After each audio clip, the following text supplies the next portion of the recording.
This is the station that is fanatic for Baltimore sports. But you can call us the Fan for short. Bob, Andy, Rob Long here on the Fan, Bob and Rob Show. Beautiful Wednesday, Baltimore, Maryland. And the ACC tournament begins tomorrow. Maybe the most storied of all postseason men's conference tournaments. And joining us now, Rob, via the Alpaca Ford Hotline, a gentleman who played at Duke University, played on 2 ACC tournament champions, made it to the national championship game as a freshman, played in the NBA for the Kings and the always exciting Denver Nuggets. Let's welcome in longtime friend, number 33, Kenny Dennard. And Kenny, not only are you a veteran of ACC basketball battles, you're going to be a legend celebrated this weekend. Congratulations on that honor, and what does it mean to you? Well, hey, thanks, Bob, for having me on. It's just, I get goosebumps when you just said it. I still am in shock and just amazed. So honored and get a little bit emotional thinking about it, but it's really exciting, and it's one of those things where I've been standing on the shoulders of giants my whole life, so I've just been real fortunate to be around great people, and that's helped get me to where I am, for sure. Kenny, looking at this Duke team, they've been historic in the ACC and in the country. Recent national championship win a couple of years ago. And I'm looking at your career, 4-year career, 27 wins, 22 wins, 24 wins under Bill Foster. And then Mike Krzyzewski comes in your senior year. You guys go 17-13, just 6-8 in the ACC, and then go to the NIT. Was it a bad transition, a rough transition going from Coach Foster to Coach K, or was it a lot of personnel? Just the opposite. That 17-13 is pretty damn good, guys. Y'all didn't see. Look at the 1981 year with the seniors. Look at all the teams. Yeah. Carolina goes to the finals. Virginia is great. Maryland is great.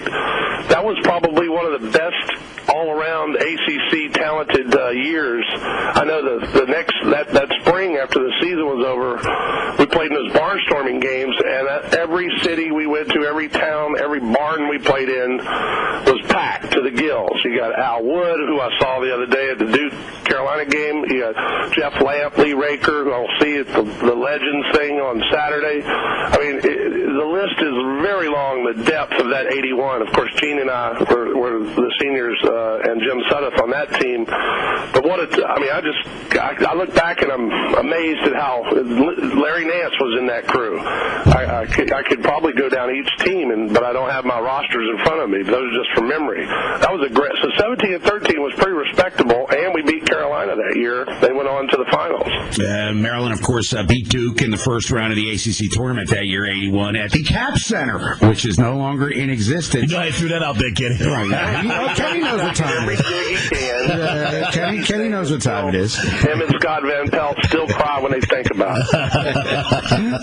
Well, if it wasn't for the law of physics, Maryland would have won the 1980 ACC championship. But we'll get to that here in a second. But Ken, life after Duke included a 3-year run in the NBA, but also a very serious health scare for you. 30-year now cancer survivor, and for people that may not know your story, just tell us what you went through as a young man back then and how you've made it happen. Yeah, I kind of tell everybody I had testicular cancer before Lance made it cool, but through that process, I feel like I tell people cancer saved my life every chance I can.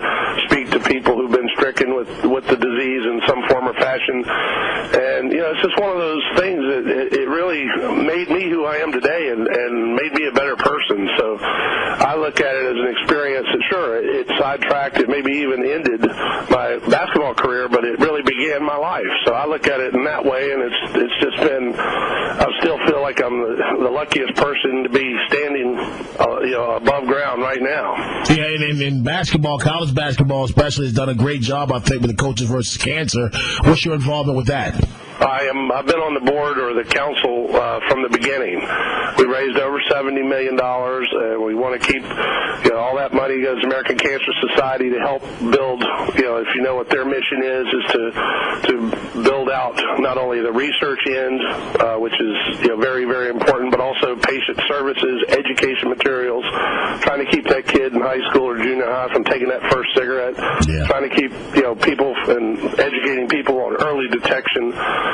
So I've actually this year, since this Legends thing happened, the one way I can honor my beliefs is I've set up a website, www.idog33.com, that you can donate to Coaches versus Cancer. I had a $100 challenge out there for any of you guys. www.idog, which is like the upgrade from dog, idog33.com, and that way we can. I'm trying to raise $100,000 this year just on that website to go to Coaches versus Cancer, and they have plenty of other programs that people can be involved in.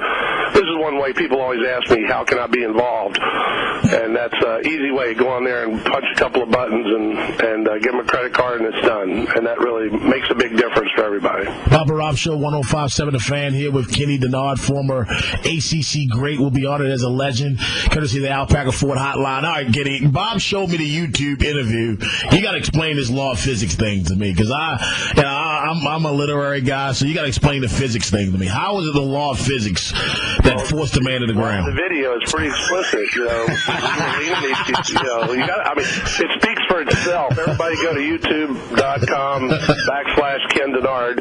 Look for it. It's on there. That clip is great because it came from the 1989 video, which was a video of the 35th anniversary of the ACC tournament. So it had all the ACC tournament highlights, and that one obviously is one that people remember, especially Maryland fans. Well, I tell you what, this was back in the day when the ACC championship game was played on a Saturday night, and for those of you who may not be aware, it was the 1980 finals, and Duke, even though they were ranked, Kenny, you guys very high in the preseason, you got hurt, you had some other issues. Maryland won the league. Albert King was MVP, and then Albert King rises for a feathery jump shot. Buck Williams and his pogo stick leaping ability rises to the rafters of the Greensboro Coliseum and then disappears all of a sudden.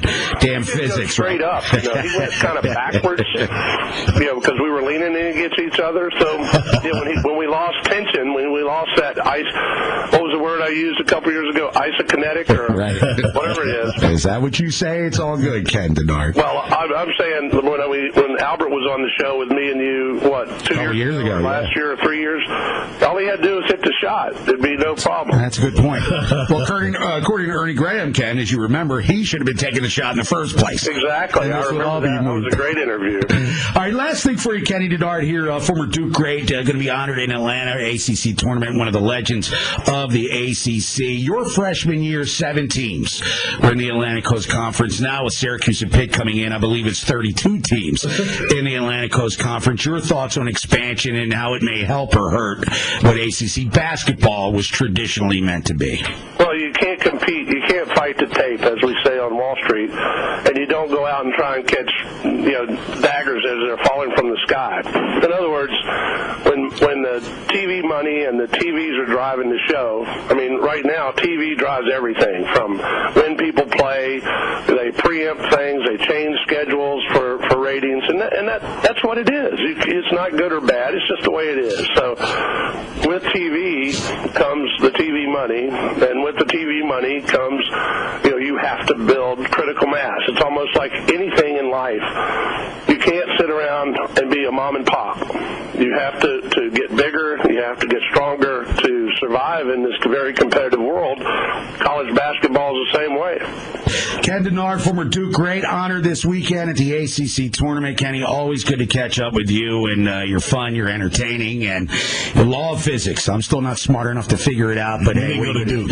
That's right. Well, go to my YouTube site, whoever hasn't seen it, www.youtube.com/Ken Dennard, and it's on there. Hey, Ken, we appreciate it. Have fun down in Atlanta this weekend. Honor well deserved, and we'll catch up soon. Thanks, Bobby. There he is. Kenny Dennard, fun guy. Hated him as a kid. Well, he has to be a cool guy for you to have a Duke guy on. I think it was cool the minute you told me a Duke guy was The Duke guys are always cool. Yeah. Coach K was awesome. I loved Coach K. Mark Allery, cool. Jim Banks, awesome. I had Coach K on. I wanted to hate him. I can't do it. After 10 minutes of talking to him, I thought, this is why guys come to your school. Because I was ready to sign off at that moment. Looking for a